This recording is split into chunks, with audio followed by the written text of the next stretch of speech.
Hello hi, మనందరూ ఎదురు చూస్తున్న ఇండియన్ బడ్జెట్ 2024 మన finance minister Nirmala Sitharaman Indian parliament లో ప్రవేశపెట్టారు. దాంట్లో కొన్ని హైలైట్స్ ఏవైతే ఉన్నాయో అవి నేను మీకు చెప్పబోతున్నాను. So stay tune.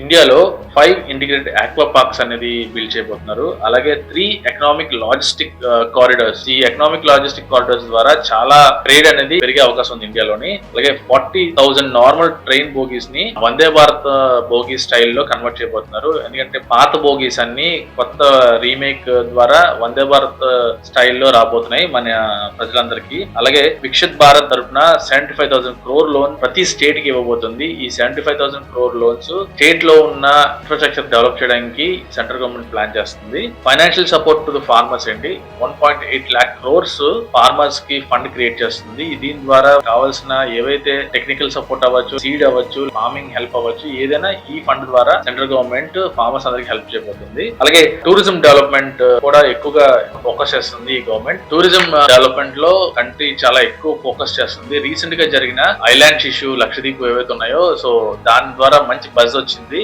Island tourism. So India ఏం చేస్తుందంటే ప్రతి ఐలాండ్ ఏవైతే ఇండియా చుట్టూ ఉన్నాయో, ఇండియా టెరిటరీలో ఉన్నాయో వాటిని ఫుల్ గా టూరిస్ట్ హబ్స్ కింద క్రియేట్ చేద్దామని ప్లాన్ చేస్తున్నారు. అలాగే టెంపుల్ టూరిజం కూడా మంచి క్రేజ్ పెరిగింది కాబట్టి ప్రతి టెంపుల్ ని బాగా నీట్ గా చేసి దాన్ని కూడా టెంపుల్ టూరిజం ని ప్లాన్ చేస్తున్నారు. ఇంకా ట్యాక్స్ వస్తానికి ఇది చాలా మోస్ట్ ఇంపార్టెంట్. ప్రతి సంవత్సరం అందరూ ఎవరైతే ఎంప్లాయీస్ ఉంటారో, ఎవరైతే బిజినెస్ పీపుల్ ఉంటారో ఈ ట్యాక్సెస్ కోసం ఏం చేస్తారా అని చెప్పి సెంట్రల్ గవర్నమెంట్ కోసం న్యూస్ కోసం వెయిట్ చేస్తుంటారు. సో ఈ ఇయర్ అయితే మీకు ఏ ట్యాక్సెస్ పెంచట్లేదు. పాత స్లాబ్స్ ఏవైతే ఉన్నాయో అవే కంటిన్యూ అవుతాయి. ఇంపోర్ట్ డ్యూటీ కానీ, ఎక్స్పోర్ట్ డ్యూటీ కానీ, అలాగే నార్మల్ ట్యాక్స్ కూడా ఏమి పెంచట్లేదు. ఇండియాలో స్టార్ట్అప్స్ అనేవి బిగ్ కల్చర్ కింద స్టార్ట్ అయింది. సో మంచి యూనికార్న్స్ అనేవి ఇండియాలో వస్తున్నాయి కాబట్టి సెంట్రల్ గవర్నమెంట్ కూడా దీని మీద ఫోకస్ చేసి దీనికి 1 lakh crore ఫండ్ అనేది క్రియేట్ చేసింది. ఎవరైతే ఇన్నోవేటివ్ గా వచ్చి స్టార్ట్అప్ ఇండియాలో రిజిస్టర్ చేసుకుని వాళ్ళ స్టార్ట్అప్ ని కానీ కరెక్ట్ గా ప్రెజెంట్ చేసుకుంటే మాత్రం ఈ ఫండ్ అంతా వాళ్ళకి సపోర్ట్ చేసే విధంగా సెంట్రల్ గవర్నమెంట్ ప్లాన్ చేసింది. అలాగే హౌసింగ్ సెక్టర్ కి వస్తానికి లో ఇంట్రెస్ట్ తో రాబోతుంది. ఇంకా నెంబర్స్ అవన్నీ ఇంకా క్లియర్ గా లేవు కాబట్టి హౌసింగ్ కానీ, ప్రైవేట్ సెక్టర్ కానీ లో ఇంట్రెస్ట్ రేట్ లో